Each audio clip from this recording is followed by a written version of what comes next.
Assalamualaikum warahmatullahi taala wabarakatuh.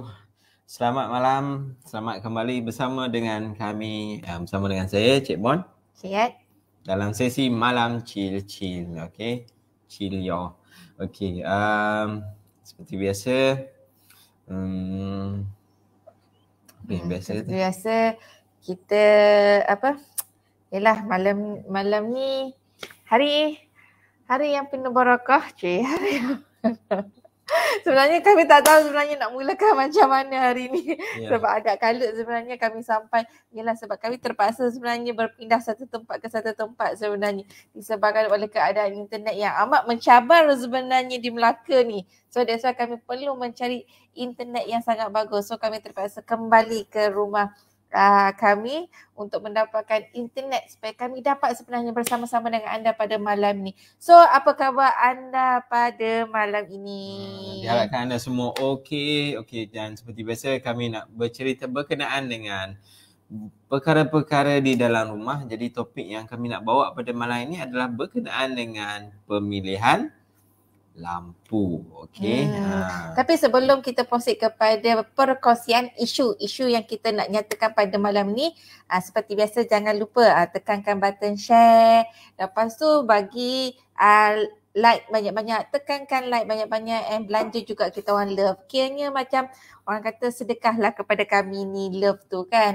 So supaya sebenarnya dia memberi sebenarnya keseronokan kepada kami tu bila ada orang belanja love banyak-banyak tu, and kami sebenarnya sangat berbesar hati sebenarnya untuk berkongsi lebih lagi kepada anda bila mana anda sebenarnya gembira dengan apa yang kami kongsikan kepada anda sebenarnya. Kita dah dapat love satu. Yeay.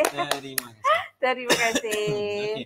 Okay. Di samping itu juga kami nak ambil kesempatan ini nak jemput anda semua untuk join grup Telegram kami di Bina Pelan Impian. Juga nak ajak anda untuk subscribe channel YouTube kami Farha Bina, serta boleh follow kami di channel Instagram farha.bina. Dan selain pada itu juga maybe kami nak war-warkan jika ada anda yang mempunyai kepakaran dari segi editing video, jangan lupa kita punya tim kita Irfan, macam dia selalu bagi tahu dekat sesi pagi dia nak mencari orang kata apa?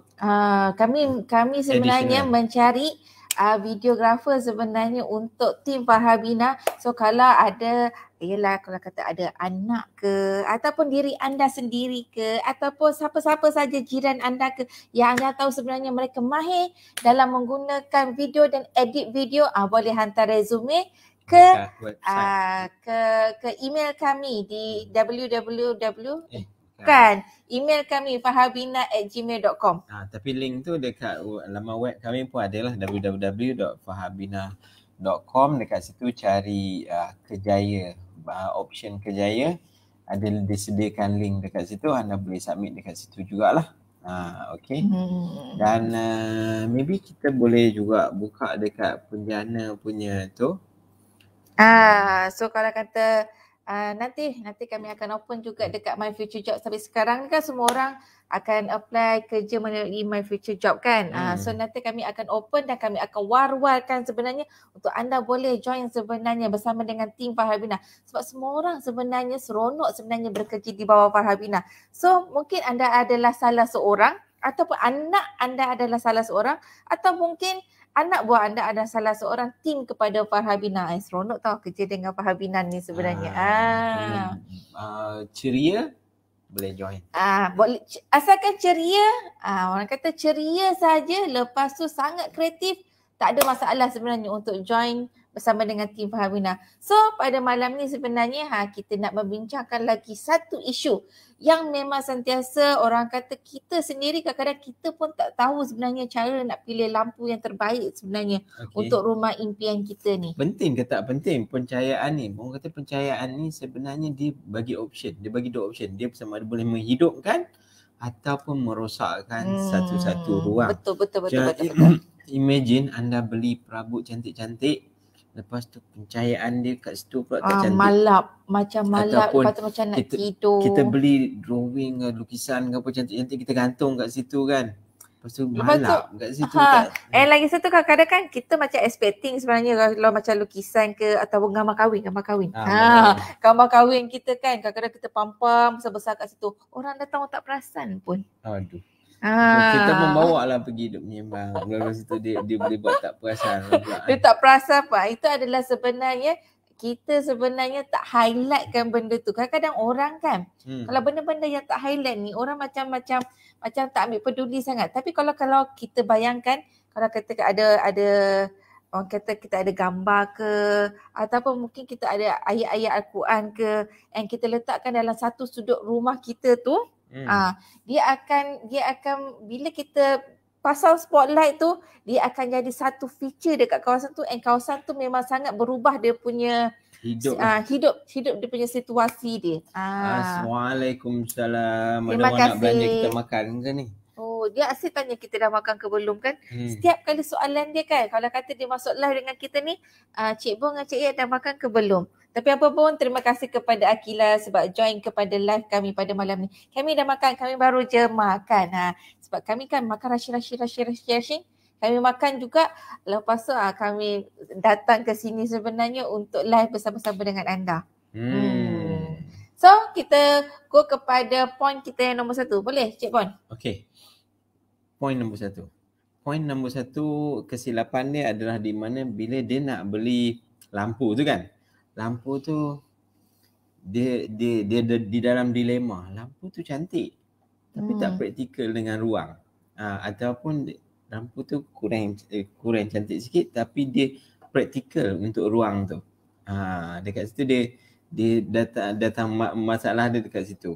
So you kena pandai orang kata apa, kalau boleh cari balance dia dekat mana. Sebab lampu ni kadang-kadang dia pun akan memain peranan kepada konsep yang kita buat dalam rumah kita tu. Contohnya kalau kata rumah kita tu kita menggunakan konsep industrial. Betul. Lepas tu cara pemilihan lampu tu pun dia memainkan peranan dengan style apa yang kita nak hias ataupun style apa yang kita nak lakukan di dalam hiasan dalam rumah kita tu. So kalau kata kita nak hias rumah kita ni industrial tapi kita letak lampu yang macam lampu-lampu English tu, of course dia macam tak masuk kan dia punya style dia tu kan. Dia punya lampu dekat dinding dia pun dia style yang English punya style dalam sangka. Dalam sangka tu lah. Lepas tu kita letak dia punya pendant pun jenis yang macam chandelier. Saya sampai sekarang tak ganti nak sebut tu. Chandelier tu kan. Lepas tu dia tak masuk pun dengan konsep kita hias rumah ni and kita buat konsep rumah kita ni industrial and kita letak lampu-lampu kita ni macam lampu-lampu yang macam lampu English. Lepas tu kadang-kadang kita letak lampu kita nak masukkan sikit lah modern sikit. Tak nak lah, kita nak ubah sikit lah. Lampu kita nampak cantik kan dekat tempat. Yelah kalau kita pergi kedai lampu tu kan ada macam-macam sebenarnya kedai lampu tu. Dia jadi macam rambang mata tau bila kita pergi kedai lampu tu. Dengan cahayanya, bila kita tengok cantiknya. Tapi sebenarnya dia tak masuk pun dengan apa yang konsep yang kita nak letak dalam rumah kita tu. Orang kata apa? Function mesti mengatasi fungsi estetik. Okay, so kena tengok function dia dekat situ. Compare dengan fungsi estetik dia lah. Okay. Dan lagi satu kan, kalau kata kadang-kadang orang suka highlight, contohnya kan kita punya landscape kita. Kita punya landscape kita. Kita kena pilih lampu yang betul-betul sebenarnya yang boleh highlight kita punya landscape kita. Tolonglah jangan tertipu dengan apa yang di dalam Shopee tu. Tak salah tapi tak kena salah sebenarnya. Tengok betul-betul sebab bila orang jual dekat online tu, cara dia ambil gambar tu cantik. Nampak macam besar, nampak macam bercahaya. Kadang-kadang bila kita dah beli sampai kecil aku tak perasan. Memang dah dinyatakan dekat dalam spek dia tu. Kadang-kadang kita pun tak baca sebenarnya spek tu kan. And yet bila sampai tu kita nak letak lampu tu as kita punya garden light pun dia macam tak boleh nak highlight pokok kita tu. Dia jadi macam malap-malap, macam klip-klip. Itu kan kita orang tengok ada warna tu pasang dekat dinding rumah dia. Dinding dia besar. Dia beli lampu tu mungkin tersilap beli kot. Dia beli 2 je, nampak kecil. Kecil Comel. je. Dia macam lampu solar yang macam bila malam memang menyala lampu tu. Tapi macam kalau Cik Iyat pun Cik Iyat takutlah nak lalu kat belakang tu sebab gelap lagi. Walaupun dia Betul. dah ada 2 lampu yang dia letakkan dekat situ. So kita kena tahulah sebenarnya fungsi lampu tu. Kita kena tahu. Lepas tu daripada segi lampu tu sama ada dia masuk ke tak dengan style kita punya hiasan kita kena tahu sebenarnya. Kalau kata kita nak lampu kita tu lebih function kepada kita nak terang, dan kita kena pilih lampu yang terbaik adalah lampu LED sebenarnya. Lampu tu memang terang. Tapi kalau kata kita nak ada konsep rumah kita jenis yang macam warm ataupun kita nak rumah kita jenis konsep-konsep macam resort. So kita kena masukkan juga lampu-lampu yang jenis yang orang kata warm light. Sebab lampu ni ada banyak jenis sebenarnya. Dia ada daylight, dia ada warm light, lepas tu dia ada cool day. Dia ada beza-beza sebenarnya. So ketiga-tiga ni dia memainkan peranan untuk nak menghidupkan mood.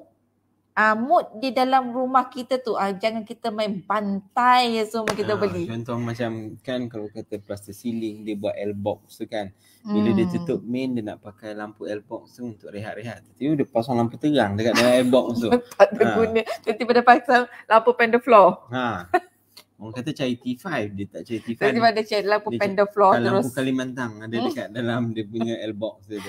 Asalkan boleh je. Tapi tiba bila dah datang kita dah beli kan. Dia beli tu kita dah spend duit kat situ kan. And bila pasang kita tak rasa macam mood yang best pun walaupun ceiling kita cantik. So kita kena pandai sebenarnya dalam kita nak membeli lampu tu sama ada kita nak tengok sama ada kita nak menggunakan fungsi dia yang betul ataupun kita nak menaikkan mood dalam kita punya ruang kita tu. And lagi satu sebenarnya untuk menaikkan estetik kawasan dalam hiasan dalam rumah kita tu. Okay. So next, apa lagi kesilapan di mana waktu kita beli ataupun kita shopping item-item berkenaan dengan pencahayaan which is lampu lah. Nombor 2 adalah problem dia adalah di mana kita tak mempertimbangkan keperluan ruang. Contoh ruang kecil kan, maybe kita masuk kita masuk rumah sewa kan, lepas tu ruang makan dia tu pun dia tak terlalu besar, dia bersekali dengan ruang mungkin ruang dining dry kitchen. Dry kitchen kita pula bantai kita pergi beli chandelier besar pula tu. Tu dah habis, dah nampak bersepah dah kat kawasan tu. Kita nampak macam ruang tu macam padat. Dia tak proportionate. Dia macam tiba-tiba tak orang kata apa dalam bahasa Melayu proportionate tu? Dia punya nisbah dia tu. Tak balance. Macam tak balance lah sebenarnya. Dia pun kalau kata mungkin ada dia pergi kat rumah kawan dia maybe kawasan tu double volume ataupun void punya area, tak apalah, tak ada masalah.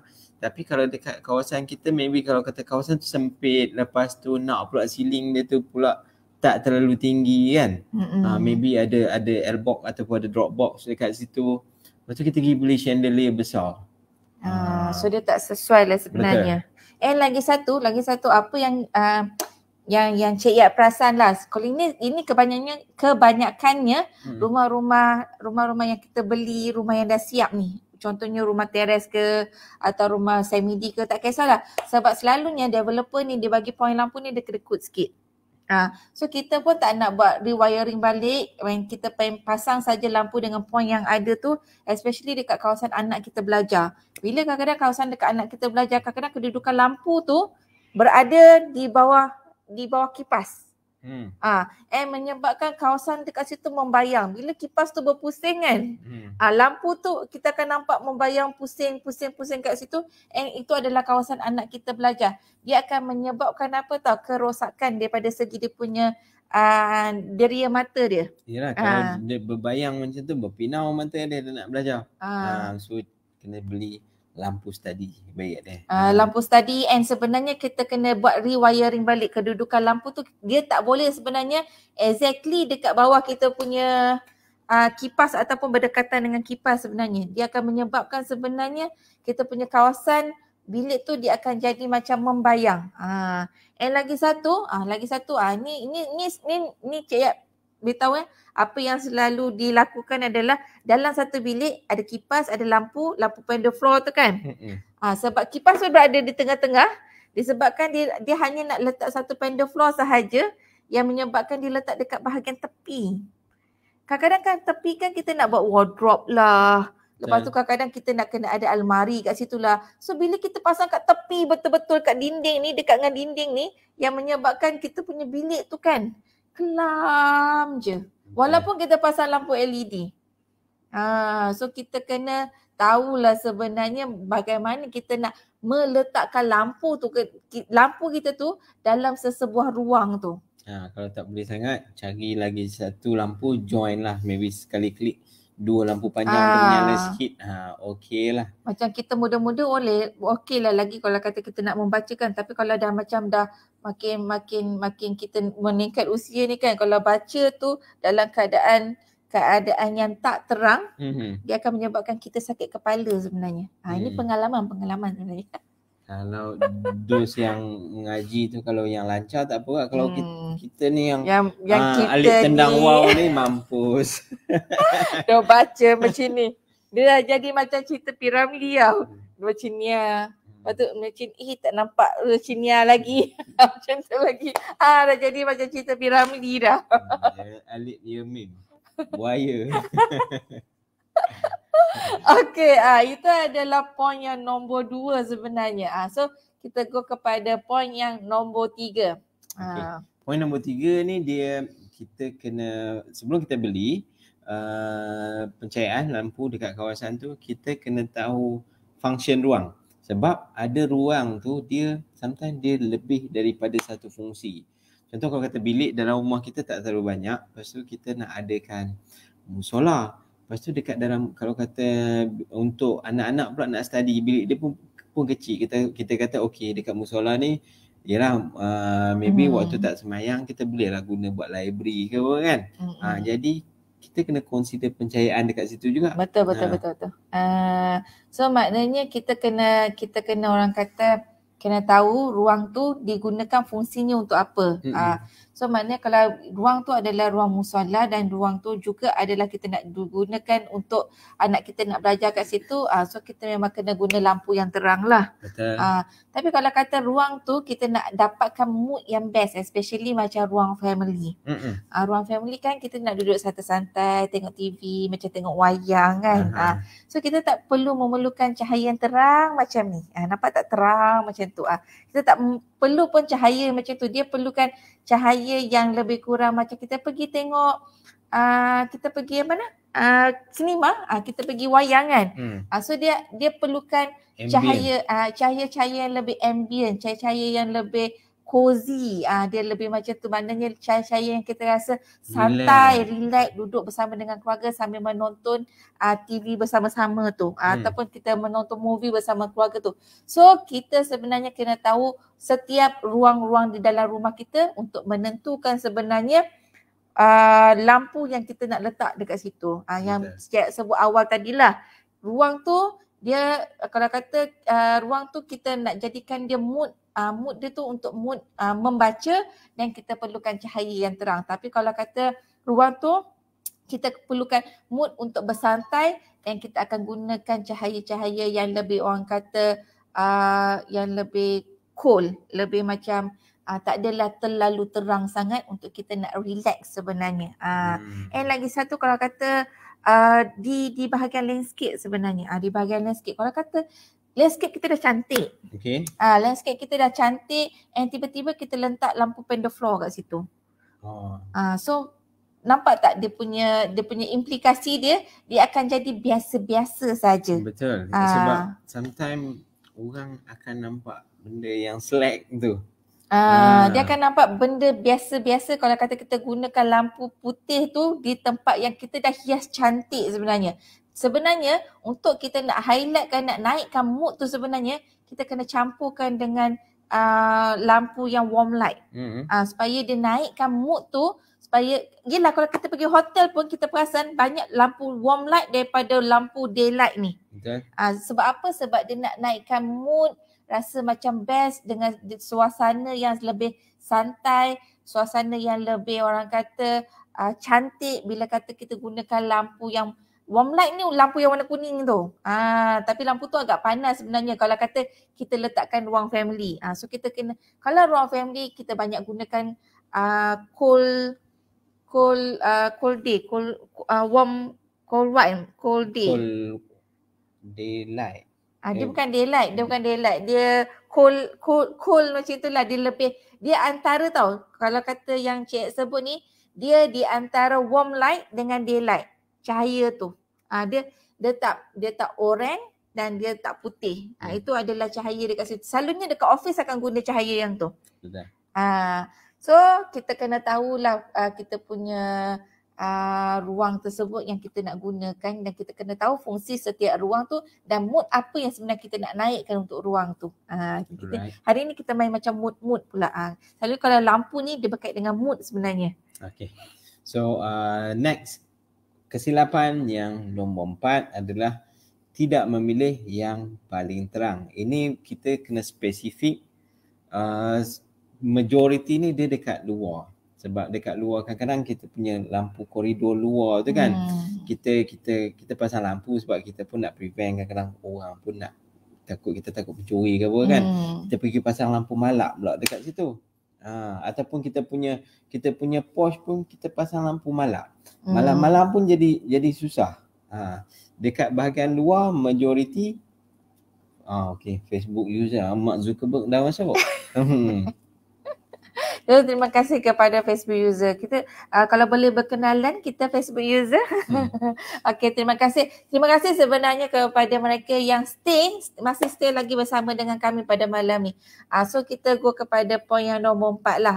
Poin yang kita tidak memilih yang paling terang. Maksud dia. Especially dekat luar sebab dekat luar kita majoriti kita perlukan lampu terang. Contoh macam posh, lepas tu macam lampu belakang, koridor belakang tu yang kita nak prevent daripada, ataupun kita punya garage kita, mungkin tempat kita bekerja sebenarnya, mungkin kita bertukang ke tempat kita jadikan dia ruang kerja kita. Betul. Situ ruang-ruang yang kita perlukan cahaya yang cukup sebenarnya. And lagi satu spotlight kita. Spotlight. And lagi satu orang kata, kalau kata penjimatan sebenarnya daripada segi spotlight ni, sekarang orang dah banyak guna spotlight yang ada solar tu. So itu adalah lebih jimat sebenarnya berbanding anda gunakan spotlight yang daripada menggunakan kuasa elektrik ni. So kalau kata kawasan belakang anda tu gelap gelita, memang tak ada rumah dekat belakang tu, so better pasang at least ada 2 spotlight kiri kanan daripada rumah untuk supaya kita menerangkan bahagian belakang. Ni adalah salah satu cara sebenarnya untuk security sebenarnya. Okay, sebab kita malam orang tak nampak, kita pun mata kita terhad bila malam ni. So kalau kata kita pasang ada tempat yang terang, bahagian especially bahagian belakang yang memang tak ada rumah dekat belakang tu, so better kita pasang lampu yang terang, and at least kita kena ada dalam 1 ke 2 spotlight berdasarkan kepada keluasan rumah kita. Kalau kata rumah kita kecil, 1 spotlight pun dah cukup dah. Tapi kalau kata rumah kita tu memanjang, dan kita perlukan ada 2 spotlight supaya apa? Supaya orang pun tak ada macam ada niat-niat yang tak baik sebenarnya untuk nak datang ke rumah kita dengan niat-niat yang tak betul tu. Mahal tak lampu solar tu? Lampu solar tu tak mahal. Lampu solar tu dalam 200 lebih sahaja. And penggunaan dia sangatlah bagus, and kita boleh gunakan dia. Rasanya kita orang masih guna dah hampir setahun, masih lagi berfungsi dengan baik. Sebab lampu solar tu dia punya bekalan dia tu adalah datang daripada kita punya sumber semula jadi, iaitu matahari. Memang sangat terang seperti mana lampu solar yang kita guna spotlight yang kalau kata kita connect kepada elektrik. Sama saja dia punya watt dia. So why don't kita go kepada penjimatan sebenarnya. Betul. Okay. Alright. So next, nombor 5. Nombor 5 adalah di mana kita pergi beli dulu fitting tu. Lepas tu baru kita fikir macam mana kita nak susun perabot dekat dalam rumah. Tak boleh macam tu. Kita kena, kalau boleh kita ada drawing kita dulu. kita draw, kita dah dapatkan idea, at least idea punya lah. ukuran. Lepas tu kita draw perabot apa yang sesuai dekat kawasan tu. Lepas tu barulah kita pergi beli kita punya fitting tu lah. Betul, especially macam dekat kawasan dapur. Bila kawasan dapur ni kadang-kadang kita kan ada island, kadang-kadang kan kita ada breakfast counter, ataupun kadang-kadang dekat bahagian kita punya dining area kita. So kita kena tahu juga kedudukan kita punya dining table kita tu dekat mana, sesuai ke tak sesuai. Kalau kata kita nak pasang lampu apa, chandelier ke, kita kena tahu juga dia punya kedudukan dia tu. And lagi satu, orang kata dekat bahagian selalu orang buat yang breakfast counter tu kan orang buat ada lampu yang turun-turun, ada macam kadang ada 3, kadang macam besar macam tu, macam ada cahaya macam tu. So dia kena tahu sebenarnya kedudukan perabot tu terlebih dahulu. Jangan main beli saja dan kita tiba-tiba kita tengok tak sesuai pula nak pasang lampu tu kat situ. Dah jadi satu benda yang merugikan kita sebenarnya. Lepas tu kita pun duk fikir, manalah lampu ni kita nak pasang dah. Betul. Lepas tu sometimes kita tengok ada rumah yang dia macam double volume tapi dia punya ceiling dia style macam curam macam tu. Jadi macam tak sesuai kalau pakai lampu pendant floor, nanti lampu tu dia jadi macam sengit macam tu. Memang nampak macam terang sebenarnya, tapi dia sometimes dia effect sebenarnya daripada segi pencahayaan tu pergi dekat mana. Kalau kata lampu tu adalah jenis lampu ambient, dia mungkin dia punya cara merebak dia tu lain sikit sebenarnya. So kita kena tengok sebenarnya daripada segi kita punya kita punya kedudukan perabot yang kita nak letak tu sebenarnya. Saya suka lampu yang boleh detect pencuri masuk. Bila lalu saja lampu tu auto terbuka. Itu nama dia motion sensor. Motion sensor. So kalau kata ada benda lalu, walaupun cicak lalu, walaupun kucing lalu, tiba-tiba lampu tu terbuka. Maksudnya kita macam cuak je. Suspense dan juga siapa pula lalu malam-malam. Lepas tu tiba-tiba kita dah bunyi kucing rupanya. Kalau kata tak ada bunyi apa-apa, kita pun rasa kita macam assumption siapa lah malam-malam. Okay, tapi eloklah juga orang kata kalau pasal yang motion sensor ni kan. Tapi kalau kata macam lampu solar, yang solar tu kalau kita tak set kepada motion sensor tu pun okey, sebab lampu dia bila dia start daripada maghrib tu dia boleh tahan, dia punya terang tu boleh tahan sampai ke pagi besok. Betul. And dia ada bahagian yang dia sebenarnya ada bateri dia yang boleh kumpulkan sebenarnya dia punya tenaga dia dalam bateri tu, and dia bertahan sebenarnya sepanjang malam sebenarnya lampu spotlight kita tu. So kalau kata kita jenis orang yang nak rasa macam secure, so kita akan pasang lampu sepanjang malam lah. So motion sensor tu mungkin dekat bahagian-bahagian yang kita rasa orang jarang lalu, kita nak detect orang. Kita nak surprisekan dia. Kita nak surprisekan dia ke, ataupun kita nak rasa tak ada orang pun lalu dekat kawasan situ kan. Dan tiba-tiba dia menyalakan, kita boleh buat recheck lah, ataupun kita ada CCTV ke dekat situ, and kita boleh check sebenarnya. Jangan kita kadang-kadang bahaya juga ni kalau kata lampu tu tiba-tiba pasang, kita main keluar je. Dalam keadaan yang sekarang ni agak membahayakan lah.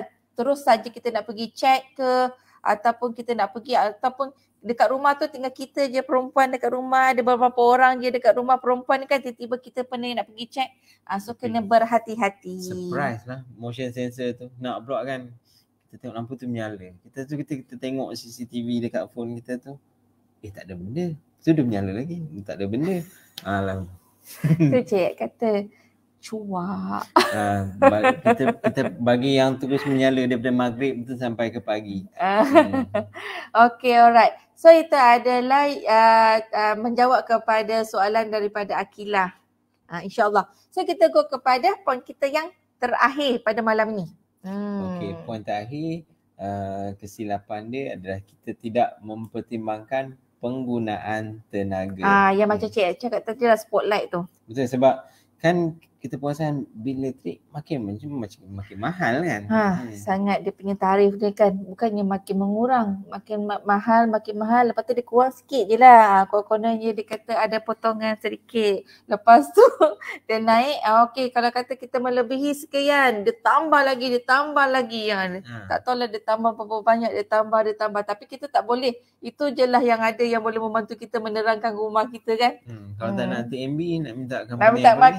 company mana lagi yang nak bagi, melainkan kita guna generator. Pakai genset. Pakai genset. Dia jadi macam zaman Cik Yat kecil dululah. Macam kalau Cik Yat balik ikut ayah Cik Yat pergi rumah bapa saudara ni duduk kat Felda. Sebab Felda ni waktu siang dia tak ada lampu. Zaman masa Cik Yat kecil lah.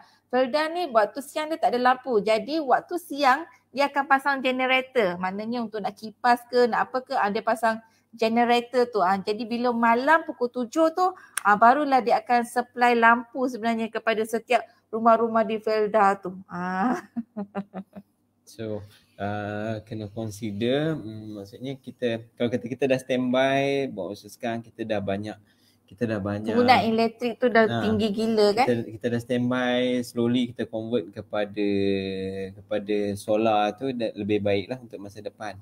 Kalau pasang sistem solar dapat jimatkan penggunaan TMB. Betul tu Cik Nan. Itu memang kita orang selalunya meng-highlightkan perkara ni. Kita selalu sebenarnya meng-highlightkan perkara ni kepada mereka sebenarnya, kepada fan-fan kita sebenarnya. Lagi satu, kalau kata kita orang highlight ni banyak-banyak kali sebenarnya, kita nak supaya LPPSA ni sebenarnya nampak sebenarnya penggunaan solar tu sebenarnya membantu sebenarnya orang yang memasang tu untuk nak mereducekan sebenarnya daripada segi perbelanjaan dia, and benda tu sebenarnya boleh dimasukkan di dalam pinjaman LPPSA. Sebab itu dah menjadi satu dah mula tau, dia dah mula menjadi satu kesedaran, kewajipan sebenarnya untuk benda tu ada di setiap buah rumah sebenarnya. Sebab dia membantu kita daripada segi kita nak menyelamatkan bumi tu sendiri, yang kedua kita nak menyelamatkan duit kita tu. So siapa-siapa yang mendengar ni adalah bekerja sebenarnya di LPPSA ni, so kena ni lah. Orang kata bukan LPPSA, JPPH lah. Jabatan Penilaian. Kena consider penggunaan solar ni untuk kalau kata ada peminjam yang nak masukkan solar ni sebagai one part of dia punya binaan dia sebenarnya. So kami nak highlight benda ni. And lagi satu, penggunaan lampu LED pun dapat mengurangkan sebenarnya kita punya penggunaan tenaga elektrik tu. Betul. So banyak convertkan kepada benda-benda macam tu lah. And then sekarang ni smart home pun okey. Bila kita pakai smart home, kita punya remote tu dia banyak kepada kita pakai phone. Jadi kan sebab kalau sebelum ni all this while kita banyak guna bateri tau untuk remote. Betul tu. Especially macam contohnya macam kadang-kadang kita dah kat depan. Kita dah kat depan ni. Tiba-tiba kita nak pergi dapur kita tu macam jauh, kita rasa malas kan. Dengan penggunaan smart home ni sebenarnya daripada tab tu saja kita boleh klik saja, kita boleh perasan lah sebenarnya mana lampu yang terbuka, mana lampu yang tertutup. Tiba-tiba kita tengok anak kita dekat sini tapi lampu bilik dia terbuka. So kita tahulah sebenarnya dia tak tutup lampu tu. So daripada penggunaan smart home tu, and kita ada tab tu, kita mudah saja untuk tekan dan dia akan tutup sebenarnya. So kita ada soalan sebenarnya daripada Puan Rafidah. Musim hujan macam mana Cik Yat penggunaan solar? Jangan takut. Kalau macam tu malam kita tak gunalah lampu. Kalau kata guna solar ni nanti ada masalah. Sebab solar ni sebenarnya waktu siang sebenarnya kita punya cahaya matahari ni akan membantu sebenarnya untuk memberi tenaga sebenarnya di dalam bateri tu. Ada charge. Dia charge sebenarnya bateri tu sebenarnya. Means kalau hujan Sentiasa hujan. Penggunaan dia tu kita boleh orang kata dia punya bateri dia tu kita boleh tentukan sebenarnya. Kalau kata anda pergi dekat orang yang solar tu, contohnya kita kata kita nak gunakan kita punya solar ni, satu kita nak guna untuk kita punya water heater. Yang kedua kita kata kita nak guna untuk aircon. Yang ketiga mungkin kita nak guna untuk kita punya apa lagi? Penggunaan elektrik. Mungkin 3 ni. So dia akan sebenarnya supplykan dekat kita satu bateri yang boleh charge sebenarnya mengikut kapasiti yang kita guna tu. Dan dia akan ada jangka masa untuk beberapa hari sebenarnya penggunaan bateri tu. So kita jangan ingat kalau kata dia charge siang dia akan habis malam. Charge siang dia akan habis malam. Dia tak macam tu sebenarnya. Itu kalau kata macam lampu saja dia punya panel tu dia quite straightforward, tapi macam sekarang dia dah dikira sebagai, kalau solar tu dia orang buat sistem maksudnya kita boleh check berapa balance betul. bateri tu dia bateri tu ada berapa and rasa masa tu kita boleh charge sebenarnya kan. Maknanya and dia kadang-kadang kalau kata bateri kita habis tu dia boleh convert sebenarnya penggunaan tu kepada elektrik. Dia boleh switch sebenarnya. Kalau macam dekat US memang yang dah start tu macam Tesla dia dah ada sistem tu. So jangan risaulah sebenarnya kalau kata sentiasa musim hujan sahaja and kita takut nanti bateri tu dia tak di-charge. So dia ada cara sebenarnya untuk nak chargekan bateri tu supaya kita masih lagi boleh menggunakan, atau kadang-kadang dia switch kepada penggunaan elektrik dalam jangka kita punya bateri tu tak boleh digunakan. Habislah kami punya 6 point untuk malam ni. So malam ini terima kasih sebab ada banyak mata pada malam ni. So ribuan terima kasih kepada anda sebenarnya yang stay sampai sekarang ni untuk bersama-sama dengan kami pada malam yang berbahagia ni. Malam berbahagia. Sehingga Tapi Cik Bon ni suka nak habiskan awal. Tapi sebelum kita mengakhiri kita punya live kita pada malam ini, jangan lupa sebenarnya join grup Telegram kami di Bina Plan Impian. Sebab di dalam komuniti grup Bina Plan Impian ni akan kami sajikan kepada anda gambar-gambar, konsep-konsep, tips-tips yang supaya sebenarnya memberi idea and spark kepada anda dalam menuju kepada rumah impian anda. Itu saja daripada Cik Yat pada malam ni. Dan Cik Bon. Assalamualaikum warahmatullahi wabarakatuh and bye.